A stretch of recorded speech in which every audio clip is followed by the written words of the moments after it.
একটি বৃত্তের ব্যাস ও পরিধির পার্থক্য 66 সেন্টিমিটার হলে বৃত্তের ব্যাসার্ধ নির্ণয় করো। তার মানে আমাদের বৃত্তের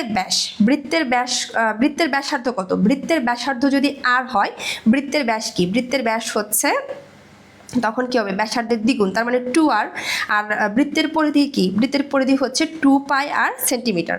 তাহলে এখানে বলা হয়েছে বৃত্তের ব্যাস ও পরিধির পার্থক্য, তার মানে হচ্ছে 2πr - 2r = কত? 66 সেন্টিমিটার। তাহলে আমরা লিখছি যে মনে করি বৃত্তের ব্যাসার্ধ 8 সেন্টিমিটার, তাহলে বৃত্তের ব্যাস কত হবে? 2r সেন্টিমিটার, আর পরিধি কি হবে? 2πr centimetre.